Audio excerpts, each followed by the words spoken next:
We don't fully know. We don't Really? know. If he read Mabel Todd, then he would have heard about Alexander. I haven't been able to find any. Because Mabel But Todd. one that he had. The title, for those of you who don't know, the Mabel Todd is The Thinking Body. Yeah, yeah, no. And then pull the shoulder. You know, early work on the body in the 30s. This is great. Yeah, we haven't been able to dig Yeah. up. Write these down. And then just lastly, Richard Heisman, a famous instructor in Rochester, that has a school called Projective Kinetics and does an Olson program. I think he's going to be doing it in Worcester. Projective Kinetics? Yes. There it is. Well, also this, the Feldenkrais. The title is, for some reason, the last couple of weeks, the title of his book, The Elusive Obvious, has been just banging in my head. But that's another angle on all these questions. Yeah, well, my teacher and Feldenkrais work together, so there's similar stuff.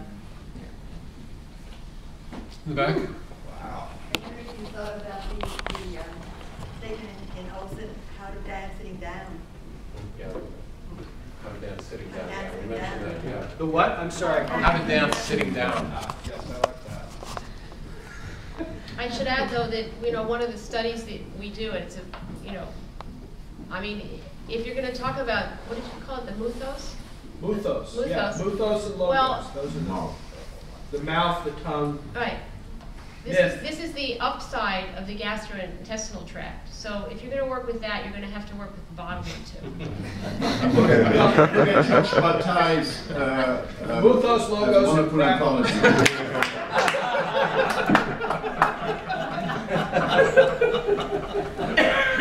There is a beautiful piece in Georges Bataille where he speaks of exactly that, of the mouth liquid, and that projects the soul which comes out of the mouth at the same time down to the lower depths by this, forbidding comparison where the sexual organs and the mouth kind of have the same function, in rebirth things. A beautiful little piece. When we're dancing, the kind of work that I do, we call that the soft spine. Mm-hmm. I mean, there's a whole exercise you could do moving from the mouth to the anus and back, because all of the tract is right in front of your spine. So if you can find out where your spine is, you just move a little forward and start moving, and it's a whole different quality. I might be able to demonstrate it later. An idea of the Alexander technique. The whole idea, when musicians play it, there's a connection from the perineum up through the breath and out. So there, you have to get, in order for the music to come, that has to be all connected. And, Right, Sonny Rollins on the bridge. Yeah. Right, yeah. Or the Kundalini. Yeah. Kundalini in the Eastern philosophy is exactly that. Or Chinese. Qigong, yeah. Doug, did you have something? Well, Olson did have some training in that. I mean, how does that connect? I mean, the thing in the Maximus poems where he talks about feeling that you have a sash weight hanging between your legs and. I mean. There's a piece in which we didn't get into, but it was one of the pieces that we copied. The syllabary for a dancer. Yeah. Not for. The Indian dance. For an Indian dancer, and he was talking about the need to get out of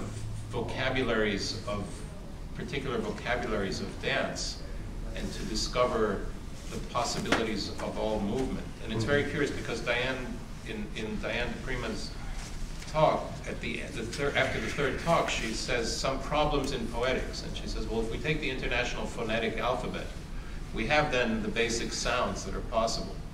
So if we start from there, and going back to Pound's logopeia, melopeia, we can start to think about all the possible sounds. It's very similar to what Olson was thinking of in this syllabary for a dancer. You need to get away from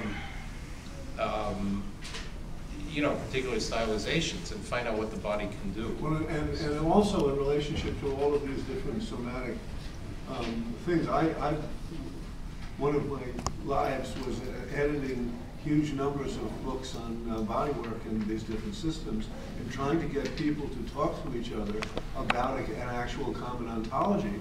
That you have the Chinese body and the Indian body and the Western medical body what are you talking about? Because everything usually tends to be reductive. That one is trying to reduce to the other, or reduce them all to some kind of statistical method that loses the opportunity for examining the actual phenomenology of these different bodies. And that work, I haven't been able to find anybody who really wants to do it.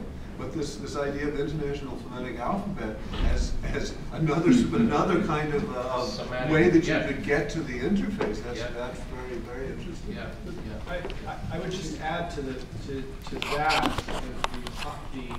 the difficulty in terms of dealing with this without preserving distinctions and differences. Oh yeah. And this is very important because speech has a relation to, but a separation from phonetics, the body, all this kind of stuff. Speech is a projection into space, which is into a space between us, which is not biological.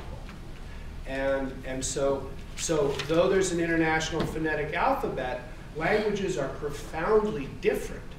And those differences are crucial, and I think very much part of the Olsonian project, because it's not a collective, unified, one world consciousness that he's talking about. He's talking about specificity. How many linguistic specificities are there in the planet? Like 1,000 billion. And that's the cosmic. That's like, it goes beyond. So if we try to find the ground may be the body, but the tongue has billions of ways of expressing itself. That's all. Well, those get into very, very important deep grounds of how you preserve difference while at the same time recognizing the maintaining exactly in what sense there is a common. And so I would say for next year, if we have another conference like this, we need to practice yield, push, reach, and pull with the tongue. Good opening session. Different languages. Right, shall we move on?